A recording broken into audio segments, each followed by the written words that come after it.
these words the captive held his peace, and Don Fernando said to him, "In truth, captain, the manner in which you have related this remarkable adventure has been such as befitted the novelty and strangeness of the matter. The whole story is curious and uncommon, and abounds with incidents that fill the hearers with wonder and astonishment. And so great is the pleasure we have found in listening to it that we should be glad if it were to begin again, even though tomorrow were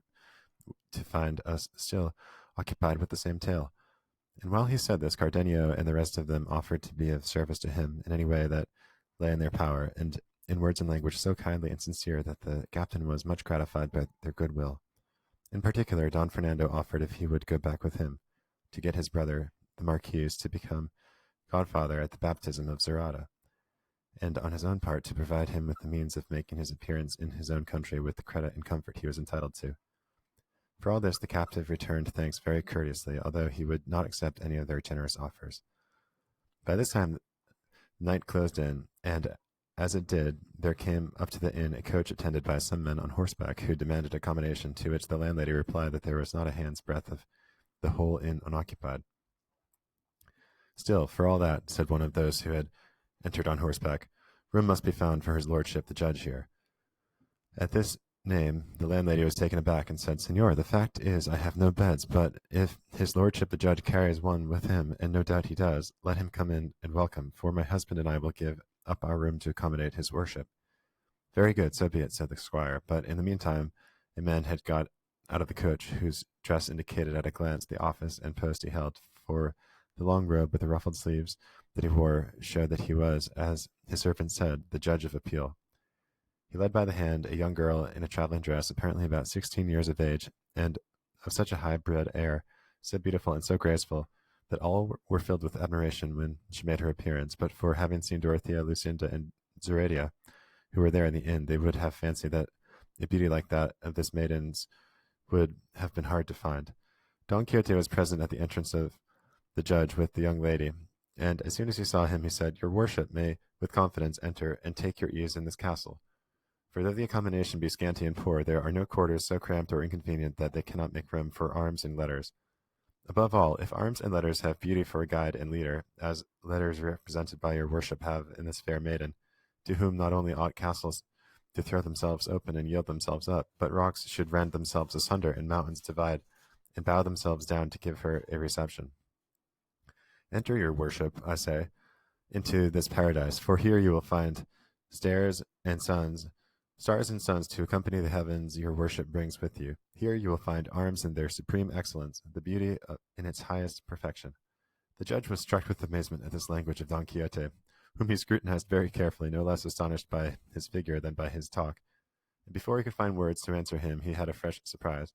when he saw opposite to him Lucinda, Dorothea, and Zoraida, who, having heard of the new guests and of the beauty of the young lady, had come to see her and welcome her. Don Fernando, Cardenio, and the curate, however, greeted him in a more intelligible and polished style. In short, the judge made his entrance in a state of bewilderment, as well with what he saw as what he heard, and the fair ladies of the inn gave the fair damsel a cordial welcome. On the whole, he could perceive that all who were there were people of quality, but with the figure, countenance, and bearing of Don Quixote's, he was at his wit's end, and all civilities having been exchanged, and the accommodation of the inn inquired into, it was settled, as it had been before settled, that all the women should retire to the garret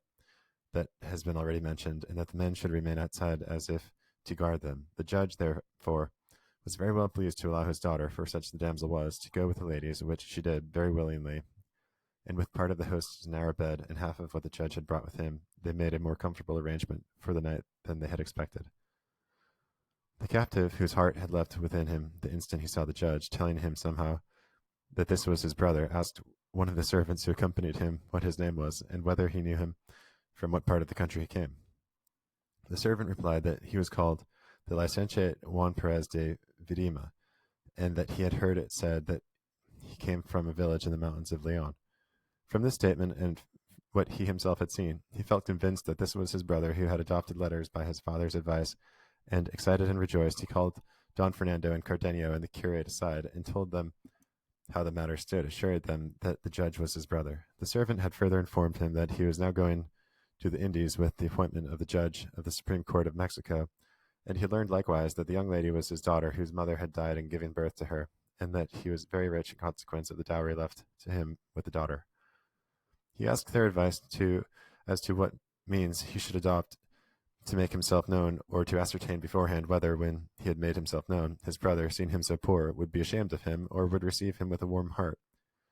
Leave it to me to find that out, said the curate, though there is no reason for supposing, Signor Captain, that you will not be kindly received, because the worth and wisdom that your brother's bearing shows him to possess do not make it likely that he will prove haughty or insensible, or that he will not know how to estimate the accidents of fortune at their proper value. Still, said the captain, I would not make myself known abruptly, but in some indirect way. I have told you already, said the curate, that I will manage it in a way to satisfy us all. By this time supper was ready, and they all took their seats at the table, except the captive and the ladies, who supped by themselves in their own room.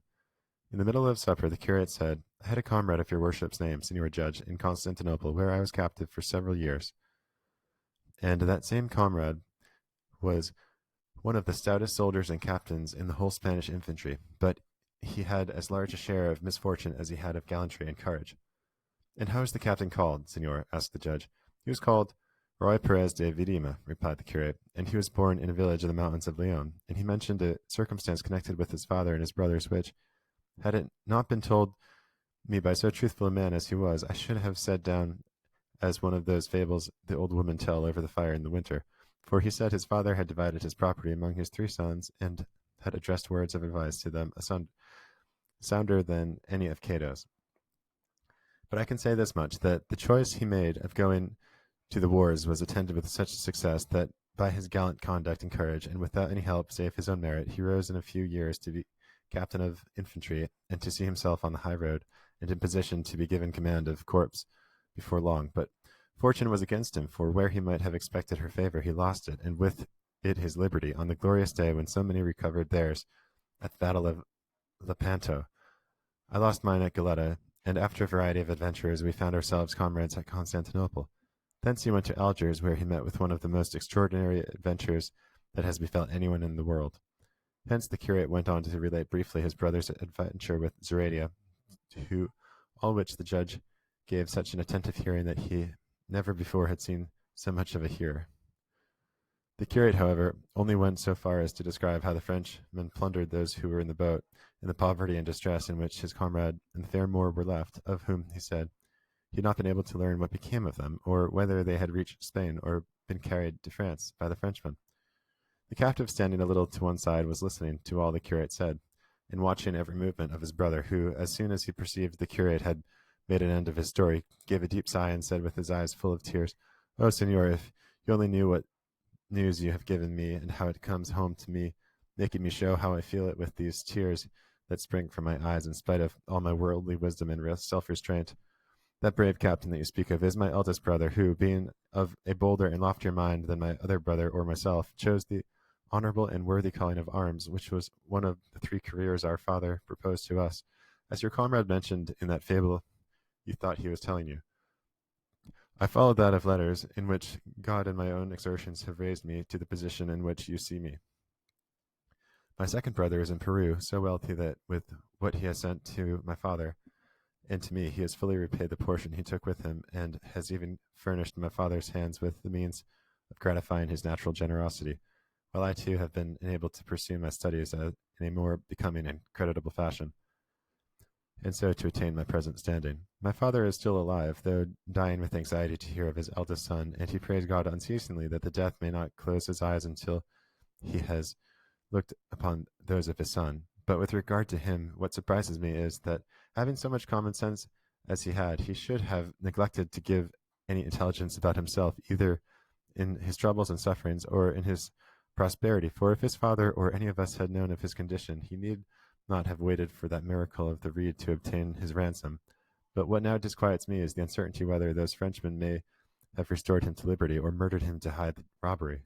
All this will make me continue my journey, not with the satisfaction in which I began it, but in the deepest melancholy and sadness. Oh, dear brother, that I only knew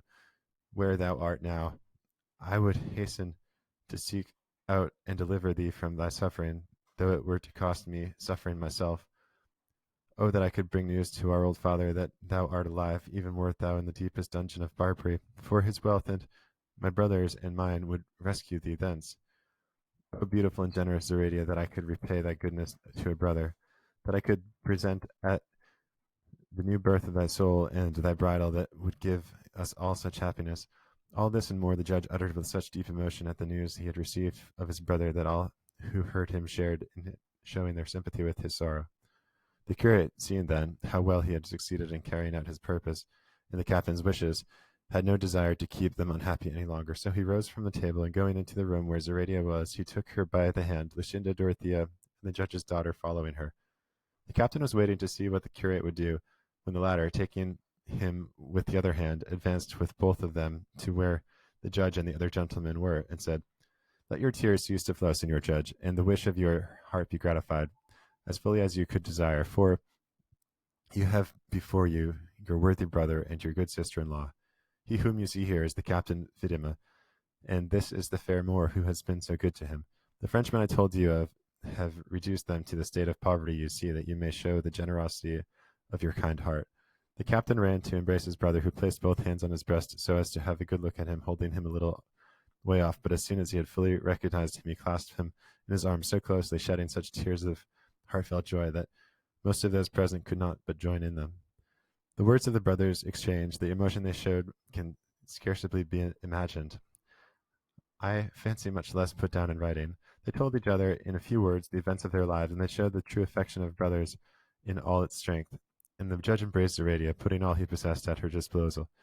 Then he made his daughter embrace her, and the fair Christian and the lovely Moor drew fresh tears from every eye.